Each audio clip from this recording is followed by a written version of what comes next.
Coalición Colombiana por el derecho a la educación.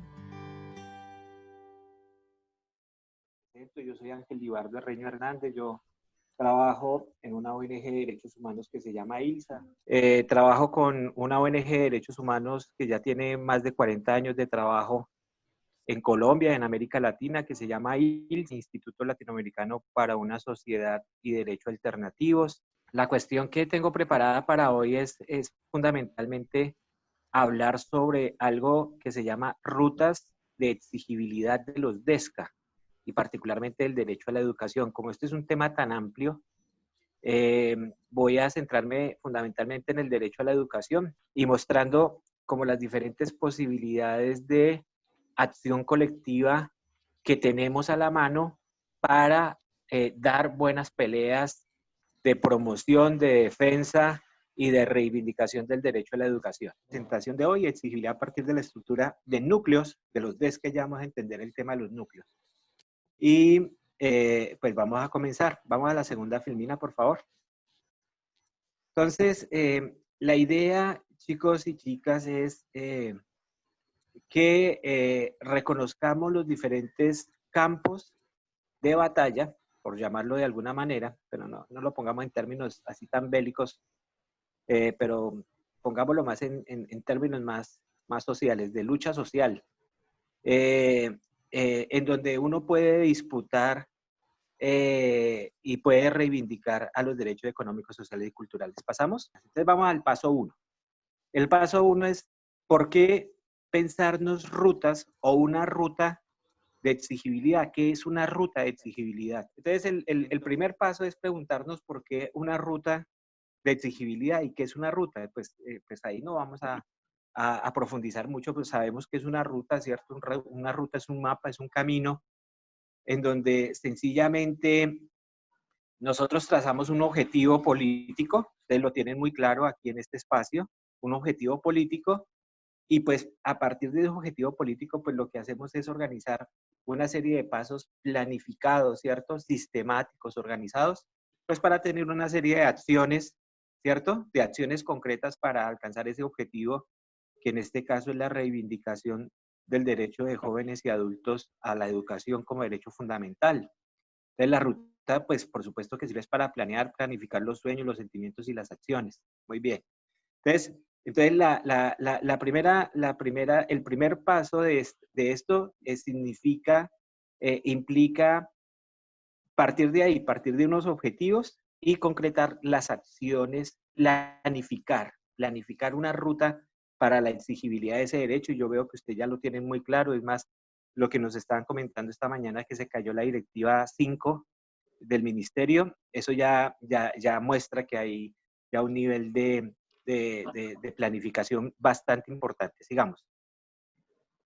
El paso 2 tiene que ver con la identificación de situaciones de vulneración de los DES. Entonces, en el paso 2 lo que hacemos es reconocer cuáles son los hechos o situaciones que atentan o vulneran el pleno ejercicio del derecho a la educación de jóvenes y adultos. En concreto, ¿en qué se refleja? Hay que tener muy claros los hechos y situaciones que están atentando contra el pleno ejercicio del derecho de jóvenes y adultos a la educación, ¿cierto? Y entonces cuando empezamos a centrarnos en los hechos, lo que hacemos es identificar los derechos que son violados o amenazados, ¿cierto? Los mecanismos o los dispositivos que permiten esas violaciones y los aparatos o los sujetos que son responsables de esas violaciones. ¿Quién está violando los derechos? ¿A través de qué mecanismos? ¿A través de qué dispositivos? Estaba clarísimo que, por ejemplo, en el último episodio, la última pelea que ustedes acaban de ganar, la Directiva 5, era un mecanismo, o sea, había un dispositivo legal que era el que estaba afectando directamente la satisfacción de los jóvenes y adultos a la educación. Entonces hay que reconocer tanto los derechos como los agentes que los violan y los mecanismos y los medios que están utilizando para las violaciones. La otra cosa es diferenciar entre derechos y necesidades, ¿cierto? Bueno, una cosa es que las personas tengan necesidades a educarse, ¿cierto? Tener una necesidad no sé, a socializar con otras personas, a a que parte de su vida lo dediquen a llegar a un aula, ¿cierto? A conocer amigos, hasta tener novia o novio ahí en la experiencia educativa. Y otra cosa es reconocer que fundamentalmente las personas, ¿cierto? Las personas, los sujetos por los que estamos trabajando y las sujetas por las que estamos trabajando son sujetos de derecho. O sea, nos paramos en una perspectiva de ser. O sea, se necesita la educación, ¿cierto? La educación, el derecho a la educación es imprescindible para su construcción como seres, ¿cierto? Como seres humanos integrales, etcétera. Entonces, nos paramos como sujeto de derechos, o sea, son sujetos con dignidad, ¿cierto? Y en la posesión de esa dignidad, pues se necesita el derecho a la educación como base de construcción de la dignidad. Y reconocer las obligaciones que viola el Estado. Entonces, fíjense que en el paso 2 es un paso de reconocimiento de cosas muy interesantes, los derechos que se violan, ¿cierto? Los derechos que se violan, los dispositivos, los agentes violadores, reconocer a los sujetos como sujetos de derechos, a los sujetos, a las víctimas, ¿cierto? Como sujetos de derechos y reconocer cuáles son las obligaciones que viola el Estado. Vamos a la siguiente. Entonces vamos a ver una serie de filminas. Ahí tiene el logo de la Defensoría del Pueblo.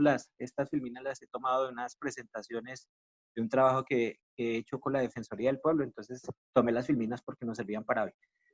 Entonces voy a hacer ahora, para tratar de concretar un poco esto que veníamos hablando de esa identificación del paso 2, les voy a hacer unas preguntas de ABC. Entonces lo primero es que es tener un derecho. Entonces hay veces nos devanamos el cerebro tratando de dar una respuesta a qué es tener un derecho. Entonces, un derecho humano, sencillamente lo vamos a denominar acá como tener un poder de reclamación.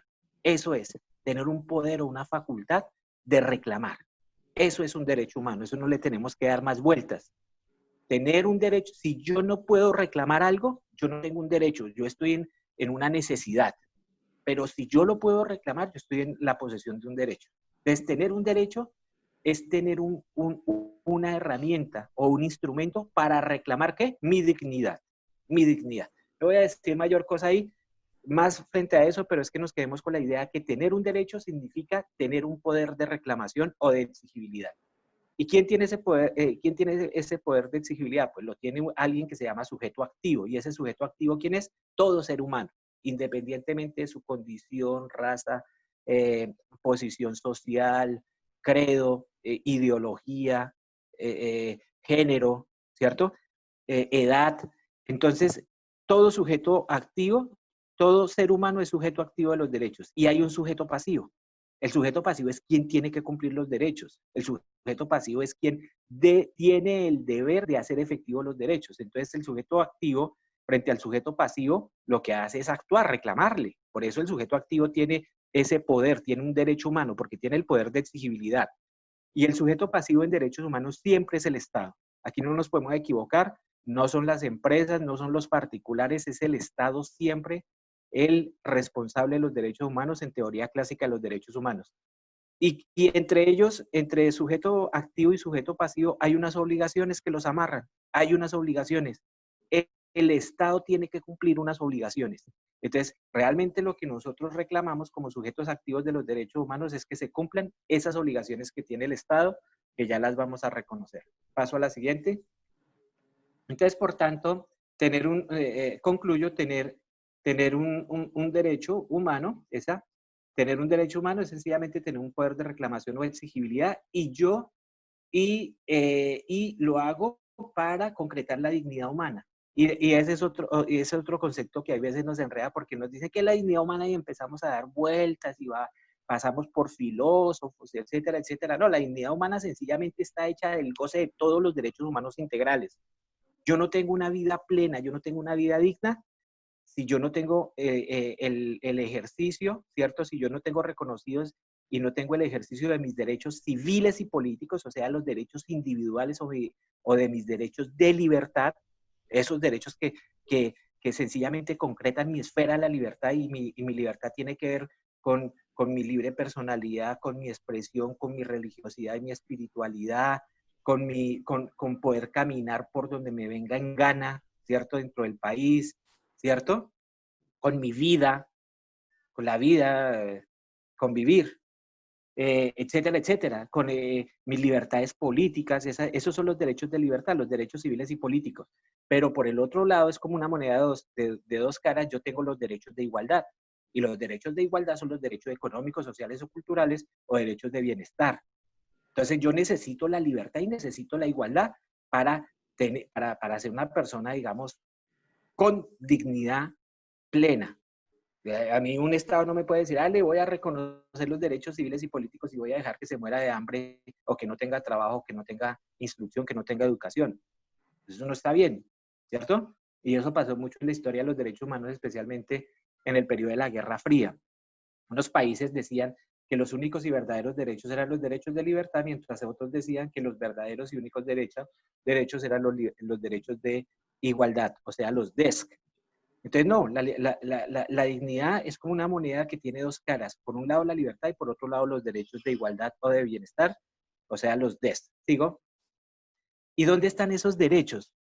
Bueno, entonces aquí empezamos a identificar, decíamos que el segundo paso es identificar los derechos. Entonces, la pregunta de ABC, la pregunta simple y llana que nos tenemos que hacer, y es ¿dónde están esos berracos derechos?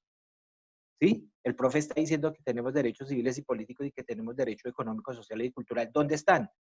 Bueno, pues entonces ahí la respuesta es muy sencilla. Los derechos están en la Constitución, ¿cierto?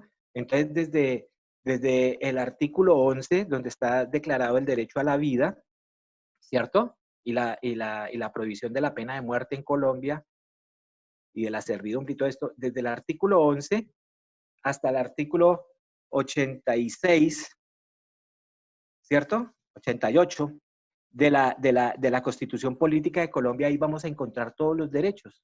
Están reconocidos los derechos en la Constitución. Y a la vez esos derechos que están en la Constitución se han venido desarrollando a través de otras normas inferiores, como por ejemplo las leyes. Entonces, tomemos el caso de la educación. La educación está en la Constitución, artículo 67 creo, el artículo 67, y ese artículo 67 fue desarrollado a través de la ley 115, ¿cierto? De 1993, 94 creo, y a través de una serie de decretos. A la vez, esa ley 115 ha sido desarrollada a través de una cantidad de decretos y de otras normas, como por ejemplo la directiva esta es 5 y ahora la 14. Esos son normas que desarrollan el derecho a la educación, ¿de acuerdo? Son normas. Sí. Entonces, ahí está, los derechos están en la Constitución y están en las normas, pero fundamentalmente los derechos están en los tratados de derechos humanos. Y este es un mensaje fuerte de lo que les quiero hablar, y es que los tratados de derechos humanos son de una importancia superlativa para nosotros, para los defensores y defensoras de derechos humanos, entender el lugar de los tratados internacionales dentro de nuestro régimen jurídico y político es súper importante. ¿Y cuál es el lugar de los tratados internacionales de derechos humanos en Colombia? Pues es súper importante porque dice la Constitución que los tratados internacionales de derechos humanos prevalecen en el orden interno, artículo 93 de la Constitución, y que hacen parte del orden interno, artículo 53 de la Constitución. El artículo 53 habla de que todos los tratados sobre el trabajo forman parte de nuestra Constitución, y el artículo 93 de la Constitución dice que los tratados internacionales de derechos humanos prevalecen. Y cuando dice prevalece es que están por encima de la Constitución incluso, están por encima de la Constitución. Entonces ahí es cuando los expertos hablan de que en Colombia existe algo que se llama supraconstitucionalidad de los tratados internacionales de derechos humanos, ¿de acuerdo? Entonces, cuando yo estoy en el proceso de identificación de los derechos violados, entonces yo voy a la Constitución y anoto los artículos de la Constitución donde está el derecho que quiero pelear, y me voy a los tratados internacionales, y en los tratados internacionales busco en todos los tratados donde está el derecho a la educación, porque el derecho a la educación está en muchos tratados. Entonces, cuando yo hago ese ejercicio de identificar los derechos de la Constitución y le sumo todos los artículos de los tratados internacionales de derechos humanos que ha firmado el país, el Estado colombiano, que ha ratificado, entonces yo estoy haciendo algo muy importante, y es encontrar algo que se llama el bloque de constitucionalidad. Y encontrar el bloque de constitucionalidad es una de las herramientas más potentes en las peleas de derechos humanos. Porque cuando yo alego bloque de constitucionalidad, estoy obligando a mi interlocutor, que son los agentes del Estado, los agentes públicos, que son los violadores de derechos humanos, eh, los pongo, los pongo a confrontarse frente a las responsabilidades que han adquirido con la Constitución y con el derecho internacional. El bloque de constitucionalidad, hacer ese ejercicio en todo derecho de petición, en toda carta que se le pase al coordinador del colegio, al rector o a la rectora, al gerente del hospital público, ¿cierto? En la acción de tutela, en cualquier cosa que nosotros intentemos alegar el bloque de constitucionalidad, ya de entrada es meter el primer gol del partido. ¿De acuerdo? Porque los obligamos a tomarnos en serio, ¿cierto? Los obligamos a que se tomen en serio la pelea que les estamos dando. Sigo. Entonces, algunos de esos tratados, hay tratados que son del ámbito universal, o sea, que son suscritos por las Naciones Unidas.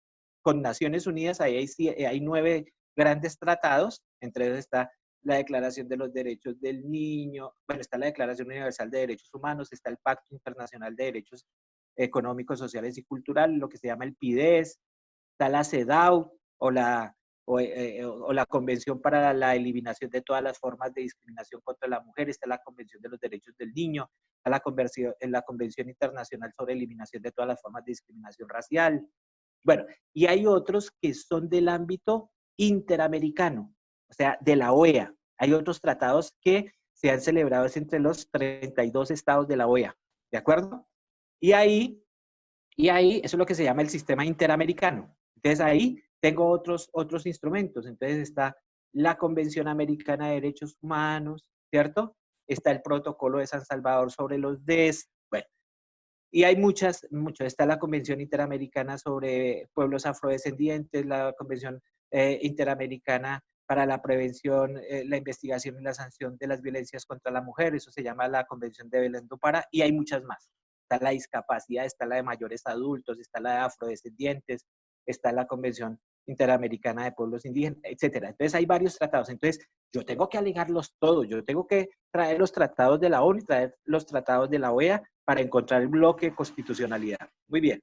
Y aquí, es lástima, esta filmita no se ve, pero yo se la voy a mandar a la profe, le voy a mandar esta paginita a la profe Cecilia, al profe Camilo, para que la compartan con ustedes, porque ahí está el bloque de constitucionalidad. Entonces, vamos a hacer un esfuerzo, ahí vamos a acabarnos los ojos, pero vamos a hacer un esfuerzo de ver, por ejemplo, la educación. Entonces yo veo que está en la Declaración Universal de Derechos Humanos, está en el PIDES, artículo 11 y 14, está en la CEDAW, está, por supuesto, en la Convención de Derechos del Niño, está también en la Convención de Eliminación de la Discriminación Racial, está en el Pacto de San Salvador, etcétera, etcétera. Entonces, eso es el bloque de constitucionalidad.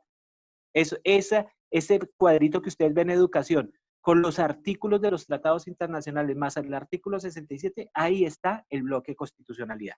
Eso es la identificación de los derechos. Paso. Ahora frente a las obligaciones. Frente a las obligaciones, me disculpan, yo voy a hablar muy rápido. Después, si quieren, podemos hacer un taller de mediodía, una cosa mucho más. Aquí solamente voy a trazar el mapa, la cartografía. Estoy haciendo el mapa conceptual de por dónde es que deben ir las peleas. Entonces, decíamos que el paso 2 está identificar derechos. Entonces ya, ¿cómo se identifican los derechos? Los derechos se identifican con el bloque de constitucionalidad. Y ya sabemos qué es el bloque de constitucionalidad. Lo acabamos de ver. Ahora, el paso 2 también significa ubicar cuáles son las obligaciones que incumple el Estado. Entonces, el Estado tiene dos, si quieren ir haciendo el mapa conceptual, si están tomando apunte, chévere, hagan el siguiente mapa conceptual. Escriban obligaciones generales, hagan dos globitos, uno a la izquierda, otro a la derecha. En el de la izquierda, escriban obligaciones generales y en el globito de la derecha escriban obligaciones específicas. ¿Cuáles son las obligaciones generales? Todos los estados que han suscrito tratados de derechos humanos tienen 3 obligaciones principales por los derechos humanos. Una obligación que se llama de respeto, respetar, una obligación que se llama cumplir y otra obligación que se llama proteger. Entonces las voy a definir en una frase cada una, porque no tengo mucho tiempo, y doy un ejemplo. Respetar. ¿Qué significa respetar? Respetar significa que el Estado se compromete a través de sus agentes a no violar ese derecho o esos derechos que ha firmado en un tratado internacional. No, no dañar o no violar los derechos de los niños y las niñas. No dañar, no violar el derecho a la alimentación, o el derecho a la salud, o el derecho a la educación, o el derecho a no ser torturado, o el derecho a que no me maten, a no matar, ¿cierto? Entonces, el Estado, a través de sus agentes, no puede hacer nada contra los derechos. Es una obligación negativa, se le llama que la obligación de respeto es una obligación negativa que le pone límites al Estado. Le dice al Estado, no haga, no viole, no censure la prensa, no chuse las comunicaciones privadas, no se meta en el domicilio de los ciudadanos, ¿cierto? No daña el derecho a la educación, no daña el derecho al trabajo. Entonces le impone un no rotundo, un límite. ¿Sí? Es una obligación de abstención negativa. Diferente a la obligación de cumplimiento, en donde la obligación le dice al Estado, haga todo lo que esté al alcance para que cumpla con los derechos que se ha comprometido cumplir, valga la redundancia. Entonces, haga todo lo que esté al alcance, y ese que está al alcance, y ese todo lo que está al alcance es, haga todo lo que tenga, haga todo lo que pueda hacer a través del poder legislativo, ejecutivo y judicial. Eso es el Estado, los tres poderes. Ejecutivo, o sea, tome medidas legislativas, dicte normas, haga medidas ejecutivas, ¿cierto? O sea, cree los dispositivos para cumplir con los derechos, ponga presupuesto público, ¿cierto? Ponga presupuesto público, construya infraestructura, nombre maestros, ¿cierto? Tenga modalidades de educación. Eso con la directiva número 5, ahí se estaba incumpliendo precisamente esa obligación, porque no estaba siendo disponible el derecho a la educación de adultos y de jóvenes. Entonces, eso es. Y haga todo lo que sea posible para que a través del sistema judicial se sancionen las violaciones a los derechos. Entonces, esa es la obligación de cumplimiento, hacer todo lo posible para que el Estado, a través de sus tres poderes públicos, cumpla con los tratados de derechos humanos y con la Constitución. Y la obligación de respeto le impone al Estado el deber de impedir que terceros particulares, los terceros son particulares, son empresas, son bancos, son organismos internacionales, son grupos armados, ¿cierto? Son grupos de presión, gremios económicos, grupos paramilitares, que los terceros no violen los derechos. Porque si un tercero viola un derecho, humano en el territorio colombiano, ¿cierto?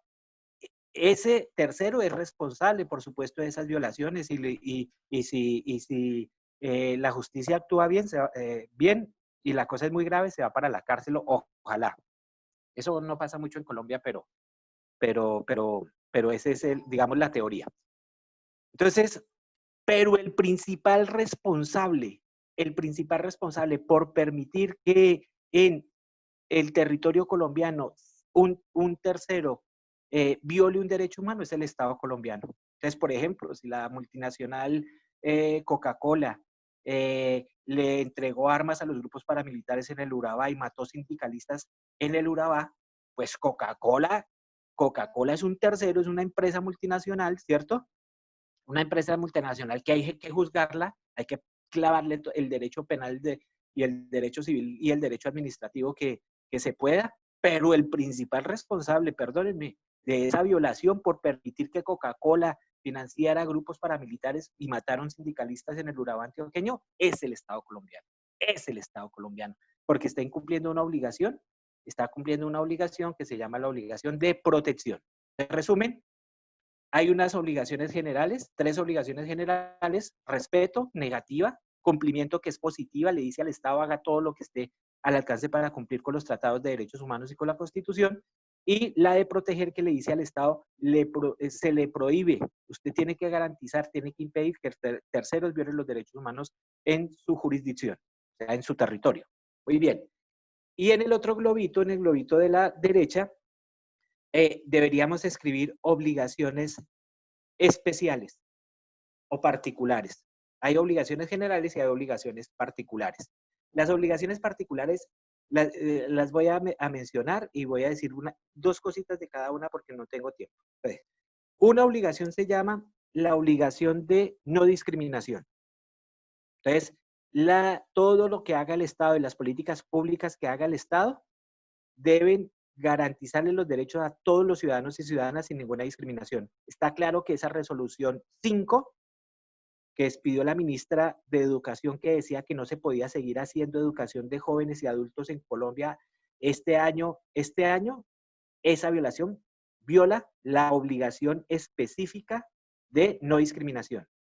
La otra obligación se llama la obligación de progresividad y no regresividad. Progresividad y no regresividad.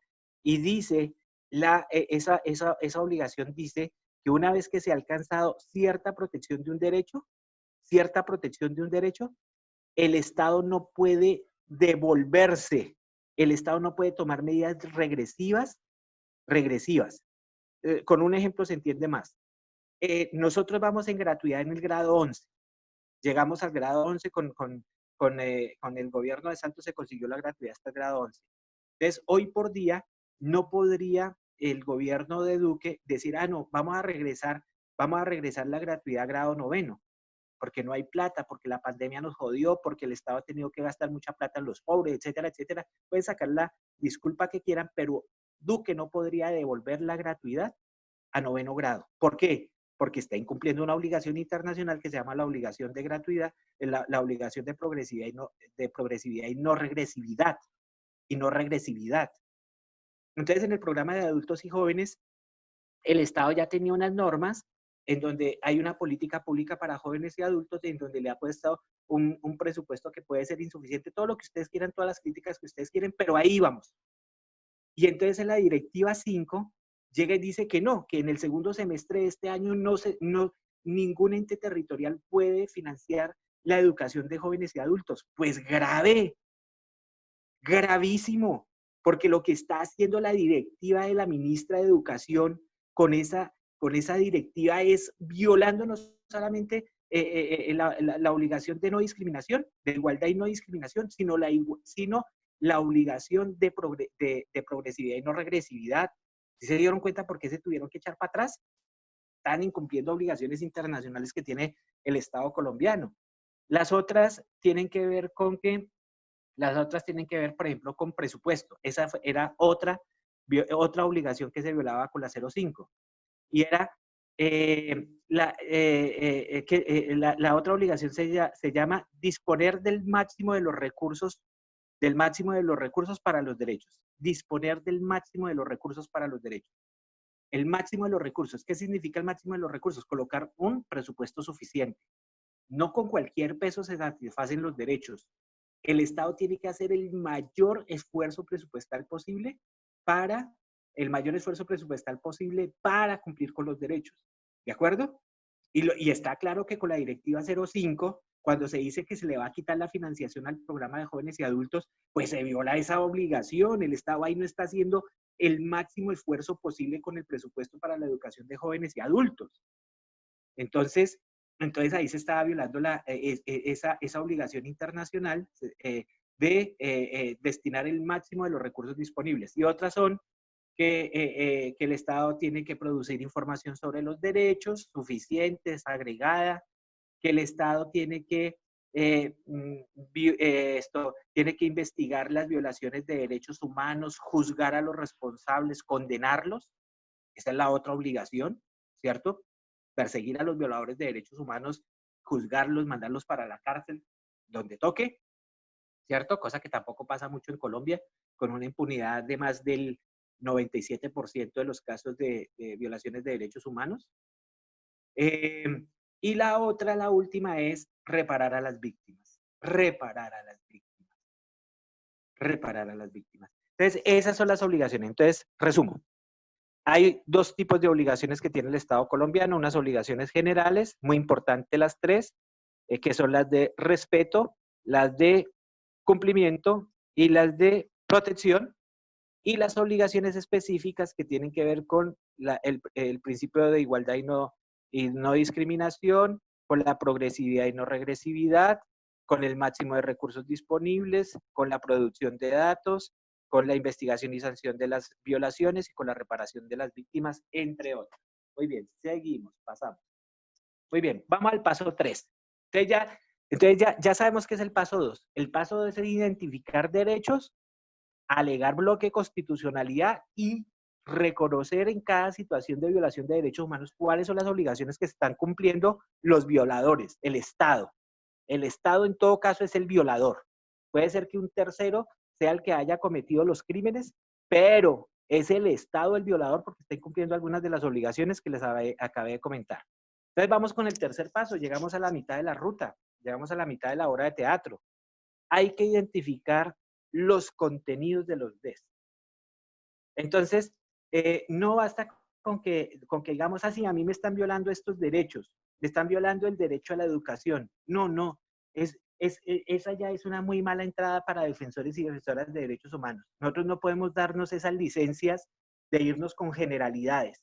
Aquí toca, ahí sí como decía un constitucionalista gringo que murió hace poco, que yo aprecio mucho, aprendí mucho con él en la universidad, que se llama Ronald Dworkin. Ronald Dworkin tiene un gran texto que se llama Los derechos en serio. Entonces nosotros los defensores y defensoras de derechos humanos deberíamos también hacernos también deberíamos asumir ese axioma.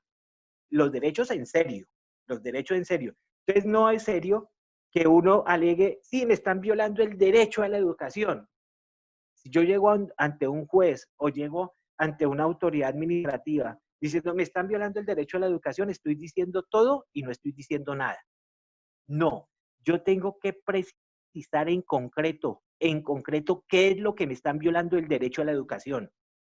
Porque a mí el derecho a la educación me lo pueden estar violando porque el profesor me trata mal y me hace bullying delante de mis compañeros en clase. Ahí hay una violación del derecho a la educación. Pero no me están violando todo el derecho a la educación. No, me están violando es algo en concreto con esa situación. O me están violando el derecho a la educación porque no hay presupuesto. O me están violando el derecho a la educación porque la educación que me están dando no es pertinente y no es de calidad. O me están violando el derecho a la educación porque no llega el profe, no han nombrado a un profe o a una profe para la vereda donde están los niños y los niños a esta altura de la vida y todavía no tienen un profe. O porque no me han dotado la escuela con materiales didácticos. Entonces yo tengo que aprender a reconocer cuáles son los contenidos de cada derecho que me están violando. Los derechos no están hechos de aire. Los derechos están hechos de contenidos concretos, tangibles, que yo puedo ver. ¿Sí? De contenidos tangibles. Entonces pasemos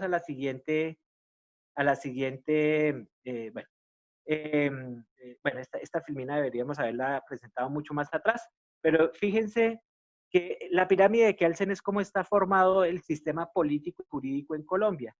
Entonces se representa con una pirámide. Entonces la pirámide me muestra las normas que son más importantes en la punta y hacia la base, pues las normas que son inferiores. Fíjense en esta buena pirámide de Kelsen que encontré ayer en internet, hecha con base en un gran autor que es el profesor Libardo Rodríguez, de Derecho Administrativo, el autor de esta pirámide, lo construyó con base en el libro de Rodríguez. Fíjense dónde ponen los tratados internacionales, arriba, y miren que inmediatamente después está la Constitución, y luego están las leyes, y luego están los decretos, ¿sí? Bueno, entonces, esto se los quería mostrar, era para ver dónde carajo estaba la Directiva 05 del Ministerio, esa directiva violadora del derecho de la educación de adultos. Y no aparece por ningún lado. Entonces, ¿será que la directiva no es una norma? Bueno, entonces ahora más tardecito vuelvo sobre este asunto. Pasemos. Entonces les estaba diciendo que los derechos no están hechos de aire. Pasemos Los derechos están hechos de contenidos. Y aquí no me voy a demorar, esto ya les queda para investigación de ustedes o para una próxima ocasión que me quieran invitar. Pasemos la filmina. Bueno, perfecto, estamos ahí. ¿De qué están hechos los derechos? De los derechos fundamentalmente, todo derecho humano tiene una estructura que la vamos a ver en la siguiente filmina. Pasemos a la siguiente filmina, por favor. Esta es una teoría alemana sobre los derechos humanos, sobre los derechos constitucionales, pero que ha sido acogida prácticamente en todos los países, entre comillas, democráticos del mundo. Es una influencia muy fuerte de la teoría alemana, pero que es muy potente. Es muy potente. Entonces, lo que nos ha enseñado la teoría de los núcleos es que todo derecho tiene un núcleo esencial y tiene un núcleo progresivo. El núcleo esencial, todo derecho, entonces piensen que ahí está el derecho a la vivienda. Entonces, el derecho a la vivienda tiene un núcleo esencial y tiene un núcleo progresivo. O piense que está ahí el derecho a la paz, o piense que ahí está el derecho a la salud, o que está el derecho a la educación. Entonces, el derecho a la educación tiene un núcleo esencial, unos contenidos esenciales y tiene unos contenidos progresivos. Voy a explicarlo en 3 líneas cada uno de esos núcleos. Espero que tomen apuntes para que podamos conversar después si alcanzamos a hablar. ¿Qué son los núcleos esenciales? Los contenidos esenciales de un derecho. Los contenidos esenciales son la parte de los derechos que ya tenemos ganados los sujetos de derechos. O sea, los ciudadanos y ciudadanas son las cosas que el Estado obligatoria e inmediatamente nos tiene que dar, porque si no nos las da, si no nos da esos contenidos, se pierde el derecho. Se pierde el derecho. Entonces voy a ser muy concreto con el derecho a la educación. Qué pena tenerlo que decir y envanecerme con eso, y espero que el profesor Camilo no se envanezca tanto como yo, y la profesora Cecilia no se envanezca tanto como yo, y las queridas y queridos colegas profesores y profesoras que están en esta aula no se envanezcan con lo que voy a decir, pero nosotros los profes somos núcleo esencial del derecho a la educación. El profesor Wilson Muñoz, que lo vi por ahí, lo saludo. El profesor a la profesora es núcleo esencial. ¿Por qué? Porque sin profe no hay educación. ¿Sí? Sin el profe se pierde el derecho a la educación. Piensen ustedes, bueno, claro que eso también es relativo y se puede mirar en diferentes modalidades de educación, porque ahora podemos hacer educación virtual, autónoma, etcétera, y bueno, y ahí no están. Pero siempre se necesita un tutor. Alguien tiene que montar el aula. Alguien tiene que diseñar las actividades pedagógicas. Ese es un profesor. O sea, si el profe no está o el planificador educativo, se pierde la educación. Pero piensen en una veredita. Si en una vereda no nombran para la escuelita veredal a un profe o a una profe, pues esos niños no van a tener derecho a la educación, perdieron el derecho a la educación. Entonces, imagínense, ¿qué más sería derecho a la educación, núcleo esencial del derecho a la educación? ¿Qué más sería? Piensen ustedes otros contenidos esenciales, o sea que si no nos los da el Estado, se pierde el derecho a la educación. ¿Cuáles? ¿Cuáles pueden ser esos contenidos? Por ejemplo, que haya presupuesto suficiente para la educación, eso es contenido esencial del derecho a la educación.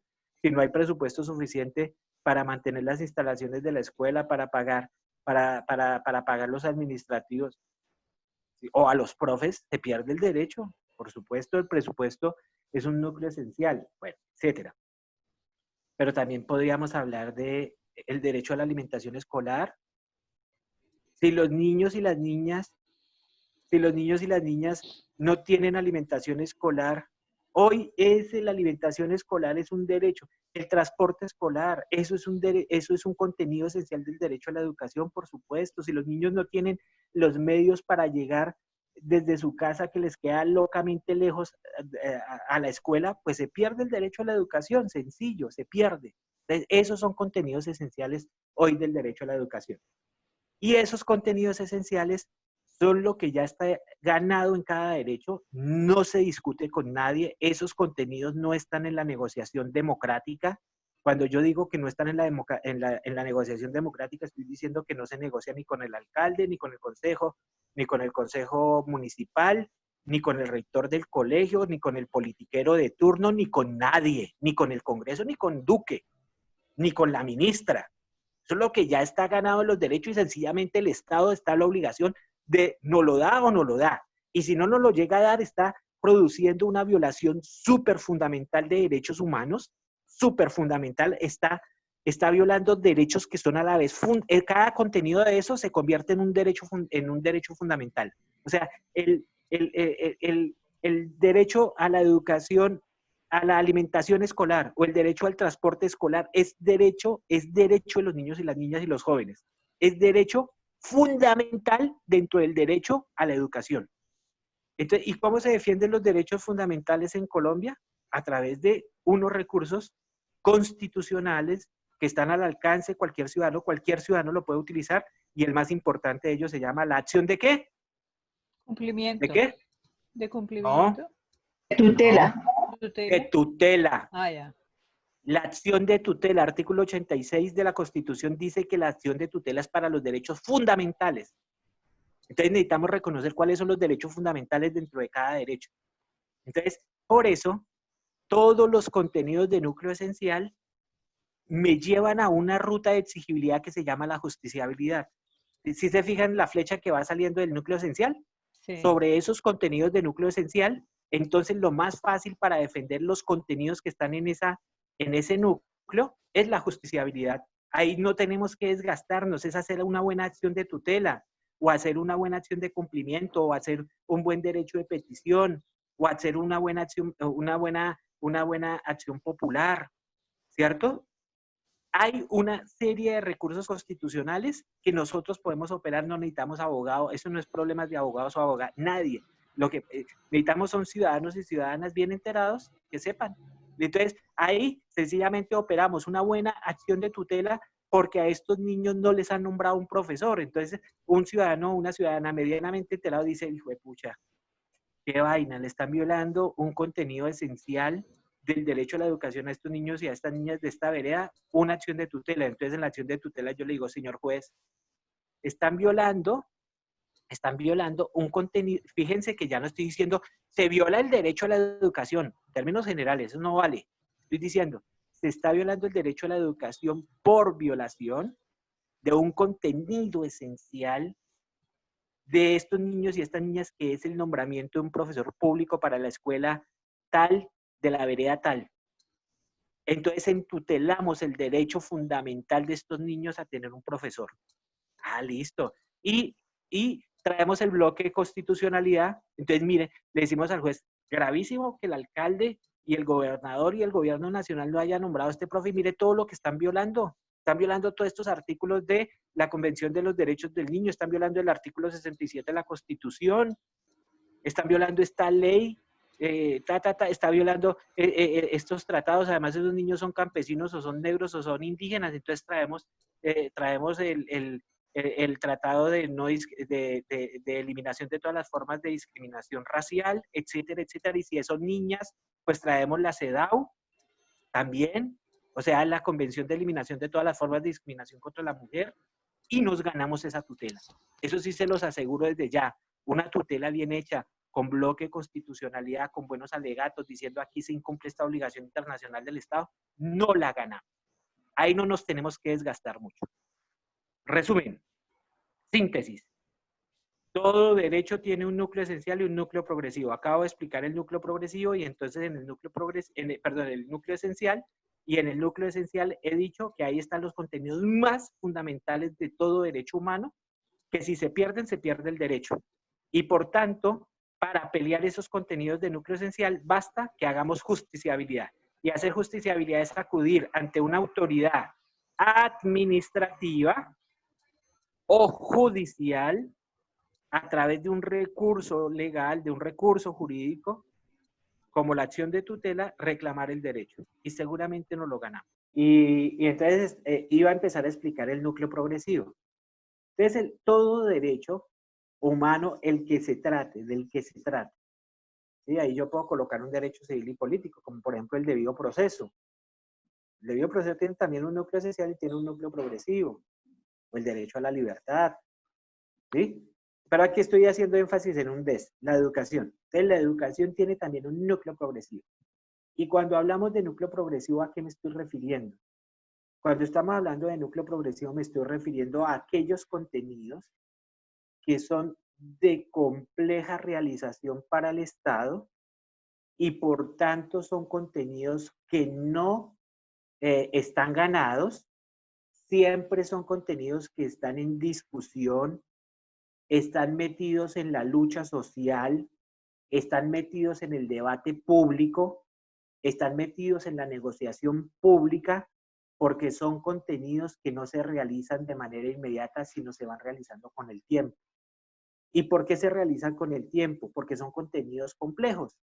Necesitan expedir normas, y una norma no se expide de la noche a la mañana, y necesita habilitar instituciones, nombrar personal, ¿cierto? Para que se realicen esos contenidos, ponerle plata a eso, presupuesto, ¿cierto? Y conseguir la plata no es fácil tampoco para el Estado, porque uno también tiene que tener cierto nivel de razonabilidad y ahí el Estado tiene que mirar a ver dónde consigue la plata para los derechos. Y hay gente que no le gusta, por ejemplo, pagar impuestos. Y si los que tienen plata no pagan impuestos, ¿de dónde saca el Estado también para pagar impuestos? Para financiar los derechos. Entonces, a lo que me estoy refiriendo es que los contenidos de núcleo progresivo son contenidos que se van realizando con el tiempo, que son complejos, que necesitan arreglos institucionales bastante complejos y que por tanto no se dan a la noche a la mañana. A diferencia de los contenidos de núcleo esencial que ya están ganados y no están en la negociación ni en el debate público, los contenidos de núcleo esencial están en el debate público. Y por eso se pelean a través de dos rutas. Ahí yo debería haberla separado para que fuera más. La ruta política y social, o sea, la ruta de las luchas sociales. Son todas las luchas sociales en Colombia, todas las luchas sociales en Colombia, todas las luchas de movilización, paros, mingas, cacerolazos, huelgas, ¿cierto? Huelgas y otras formas de lucha social que no quiero nombrar, pero ustedes se las imaginan, están por ahí, ¿cierto? Están por ahí, están peleándose el cumplimiento de los derechos, están peleándose presupuestos más amplios para los derechos, están peleándose políticas públicas para los derechos. Entonces, eso. Y la otra es incidir en políticas públicas. Entonces, fíjese que el núcleo progresivo de los derechos nos lleva a dos rutas nuevas de exigibilidad. La organización popular y el poder popular, por supuesto, para pelear derechos en la calle, en las luchas ciudadanas, en las luchas sociales o en las luchas de clase, si ustedes quieren. Y la otra posibilidad es aprender a participar e incidir en políticas públicas. ¿Y qué son las políticas públicas? Las políticas públicas son la ruta en donde nosotros tratamos como ciudadanos y ciudadanas y organizaciones populares de movilizar nuestros intereses y que queden establecidos en una política del Estado, o a nivel municipal, o a nivel departamental, distrital o nacional. Ahí tratamos de poner nuestras iniciativas y buscarles recursos públicos a través de los planes de desarrollo, lo que ustedes hicieron hace unos días buscando que en el plan de la alcaldesa Claudia Nayibe quedara establecido una política para adultos. Los que no se consiguió plenamente, está bien. Con esas dos o tres líneas que se consiguieron en el plan de desarrollo, desde ahí se pueden movilizar muchos intereses frente a la educación de jóvenes y adultos. Lo conseguimos. Lo importante es decir, mire, conseguimos que esta mención quedara en el plan de desarrollo. A partir de esa mención se puede hacer todo un proceso de exigibilidad del derecho a la educación de jóvenes y adultos. Muy bien. Entonces sí se dan cuenta que para pelearse los derechos yo tengo que identificar los contenidos. Entonces, si por ejemplo, un contenido es, por ejemplo, llevar la gratuidad a la educación técnica o universitaria, llevar la gratuidad, pues esa gratuidad, como todavía no la hemos conseguido a nivel técnico, a nivel tecnológico y a nivel superior, pues eso es núcleo progresivo. Eso se necesita una política pública para conseguir eso. ¿Sí? Se necesita una política pública para conseguir eso. Entonces, la gratuidad, que no cobren, que eso es una pelea buena que hace rato una profe la estaba planteando. Hay que empezar a plantear la pelea de la gratuidad en la educación de jóvenes y adultos. Entonces, ¿qué? Eso es una política pública. ¿Qué otra cosa sería el núcleo progresivo? Por ejemplo, construir nuevas instalaciones, ampliar las instalaciones de una universidad pública, ¿cierto? Hacer nuevos programas educativos, eso es política pública, ¿sí? Esas son cosas que no se dan de la noche a la mañana. Hacer una convocatoria amplia para nombrar maestros, también eso es de alguna manera eso es política pública, ¿de acuerdo? Hacer todo ese proceso de convocatoria, de convocatoria para el nombramiento de profes públicos, eso es política pública. Entonces, a esos contenidos es lo que llamamos núcleo progresivo. Y los contenidos de núcleo progresivo, ¿cómo se pelean? Pues se pelean a través de la lucha social o a través de la incidencia en políticas públicas. Paso a la siguiente, Filmina. Aquí estamos bien. Entonces vamos a entender los núcleos esenciales del derecho a la educación. Este cuadrito está tomado de no lo estamos viendo todavía, no se ha pasado. Lo estamos viendo, fue tomado del Plan de Desarrollo de Samuel Moreno Rojas. Perdona, mano. Todavía estoy en la diapositiva del núcleo. Sí, no ha pasado. Esencial. Sí, no ha pasado. Toca pasarlo. Andrés, ¿cambias la diapositiva? Ese cuadrito. Gracias. Bueno, de pronto no lo ven mucho, pero pues las filminas la tiene la profe Cecilia y ella se las va a compartir. Ya están en el chat del bueno, WhatsApp, pero después vamos a circularlas por correo. Sí. Perfecto. Entonces, fíjense este cuadrito, esto es tomado del Plan de Desarrollo del Otro Innombrable, un poco, porque nos salió bastante corrupto el tipo, de don Samuelito. Entonces... una cosa ahí antes de que te metas en eso, qué pena, sí. para que lo tengas en cuenta. Listo. Es que nosotros hablamos de esto porque es la propuesta de indicadores de evaluación del desempeño de los estados o de cumplimiento de compromisos de los estados de Katarina Tomaszewski. Perfecto. Y entonces yo tengo una gran inquietud y es que tú mismo lo usas en la cosa de la Defensoría del Pueblo, en otros, y veo que lo están usando para otros derechos, ¿sí? Para el caso nuestro de educación, se aplica hasta el momento de la educación de niños y jóvenes, o sea, la educación formal en el avance de la cobertura, ¿sí? Sí. Y me parece perfecto, o sea, me gusta eso de que lo están homologando, lo están adaptando a otros derechos, pero pareciera que no hay más o no hay otros como modelos o criterios internacionalmente para evaluar. ¿Hay que crearlos? Sí. Digamos que este es un modelo estándar que nació de una propuesta, ciertamente el profe Camilo nos lo está diciendo bien, de una relatora, ya murió ella, una polaca, creo que se llamaba Katerina Tomaszewski, que estuvo por acá en el año 92 en Colombia, y ella era una funcionaria de Naciones Unidas que se llama Relatora Especial del Derecho a la Educación. Entonces era como una funcionaria de Naciones Unidas que investigaba los temas del derecho a la educación en el mundo. Entonces, para analizar las políticas públicas de los estados, se inventó algo que se llama la teoría de las 4 A's, que son esas dimensiones que ustedes ven ahí de accesibilidad, asequibilidad, aceptabilidad y adaptabilidad, que no las voy a explicar hoy. que no las voy a explicar hoy. Pero ella se inventó eso y ese modelo de las 4A se convirtió en un modelo estándar que sirve para los otros derechos, pero realmente Naciones Unidas casi por cada derecho tiene una matriz de evaluación. Por ejemplo, si miramos el derecho a la vivienda, hay otros indicadores que no aparecen acá en las 4A. Entonces está, por ejemplo, el de habitabilidad, ¿sí? Habitabilidad. Entonces hay otras matrices sino que este modelo que propuso la Tomaszewski es un modelo muy potente, porque, o sea, las grandes teorías, y de eso yo ya me he dado cuenta después de haber trajinado en lecturas de derechos humanos, las grandes teorías son aquellas que le dan marco teórico a uno.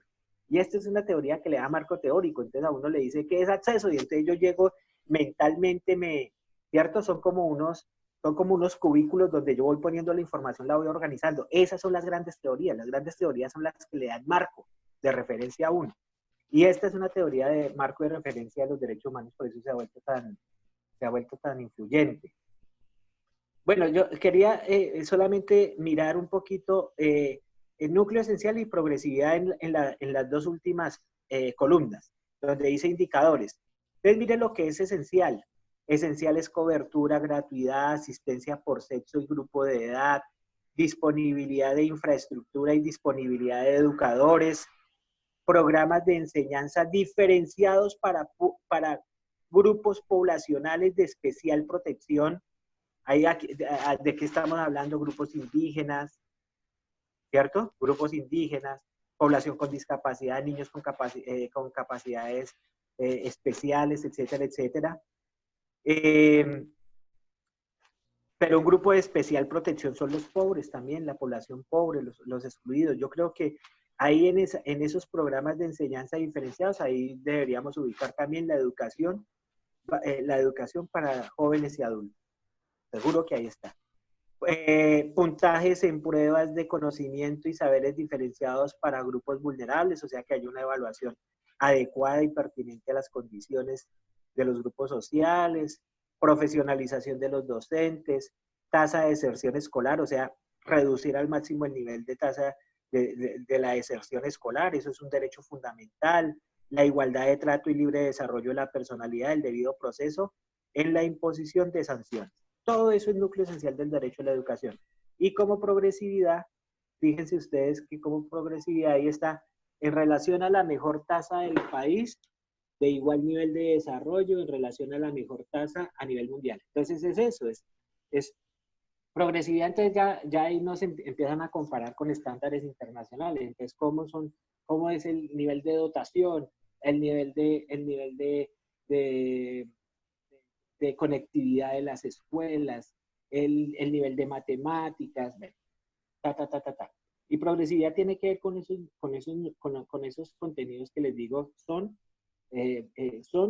contenidos que se van realizando en el tiempo, pero que se tienen que empezar a construir desde ya. No es cuando progresividad no significa diferir de manera, quién sabe cuándo el Estado le da la gana de hacer algo por un derecho. No, es que el Estado, actuando desde ya, empieza a caminar en la persecución o en la consecución o en la concreción de esos contenidos progresivos de los derechos. Muy bien.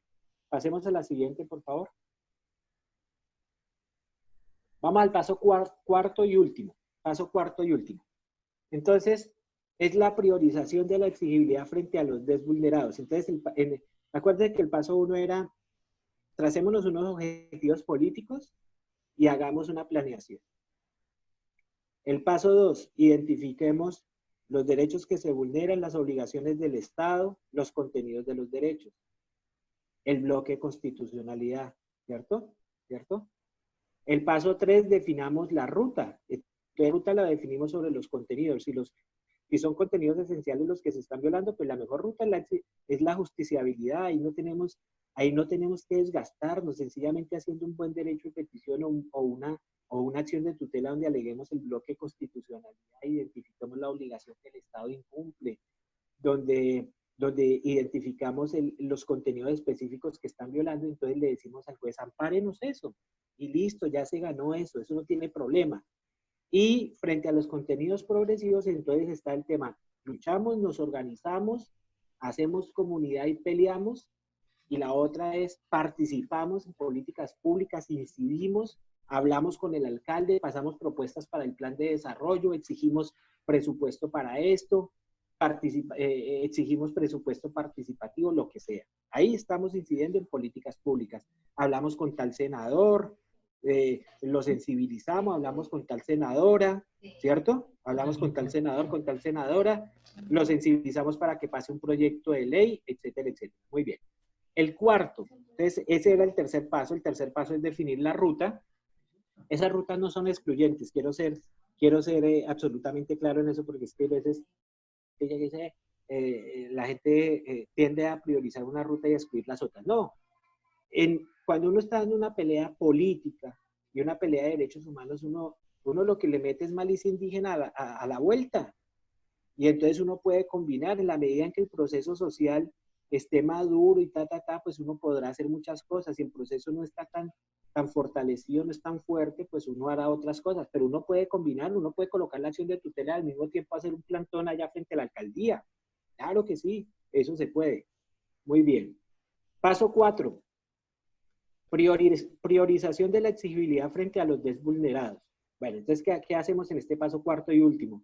Es necesario tomar decisiones atendiendo a criterios tales como capacidad real de incidencia. Entonces ahí nos empezamos a autoevaluar y a mirar qué podemos hacer y qué no podemos hacer. ¿Cuál es nuestra capacidad real de incidencia? ¿Cuáles son nuestros contactos? ¿Cuáles son nuestras alianzas? ¿Cierto? ¿A quién conocemos? ¿Cómo podemos hacer esto?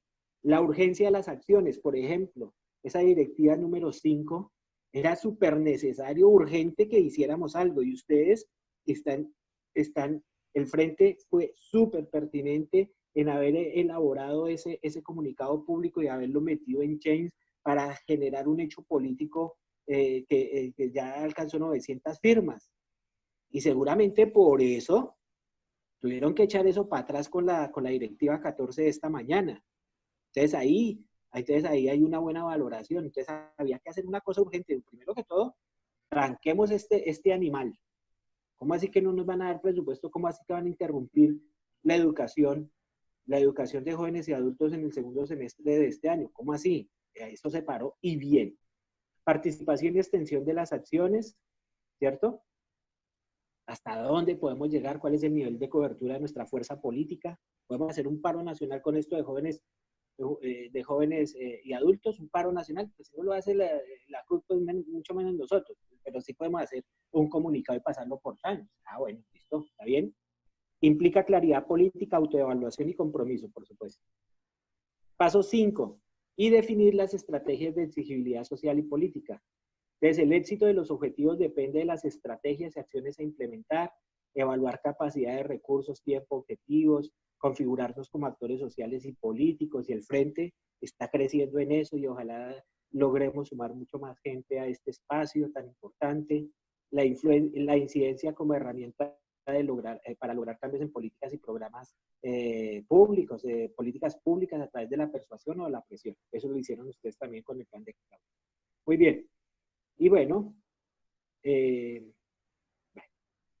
paso 6, identificar a los decisores políticos. Entonces, una vez que yo ya me he autoevaluado y sé en qué estoy en capacidad de hacer y en qué no estoy en capacidad de hacer, pues entonces yo digo, listo, con lo que puedo hacer, identifiquemos la pelea contra quién es. La pelea contra quién es, porque de pronto yo le voy y le golpeo duro al alcalde y resulta que el alcalde no puede solucionarme el problema de derechos que yo le estoy planteando y eso tocaba ver con la gobernación, no tocaba ver a nivel nacional. Entonces, una cosa muy importante en los procesos de exigibilidad es construir algo que se llama la cartografía de actores o el mapa de poder, los mapas de poder. Y los mapas de poder y los mapas institucionales, que se hacen simultáneamente también, es identificar cuáles son las instituciones que están comprometidas en las violaciones o que deben responder a mis reivindicaciones. Mirar sus competencias, si son ellas las que pueden o no atenderme, ¿cierto? Y si hacemos eso no nos equivocamos y ahorramos una cantidad de energías y de esfuerzos que muchas veces se pierden porque damos peleas en donde no toca dar. Entonces hay que tener muy claro el tema de quiénes son los responsables y de sus responsabilidades, ¿cierto? De sus responsabilidades.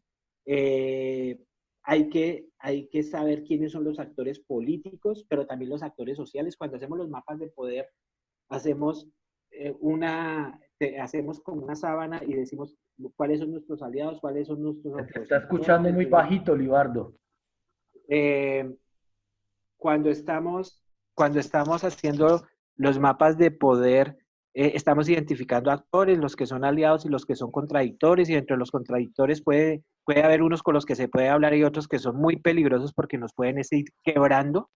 Entonces nos toca tener estrategia frente a cada actor, ¿cierto? Que esté metido en la discusión del derecho que yo estoy peleando, etcétera, etcétera.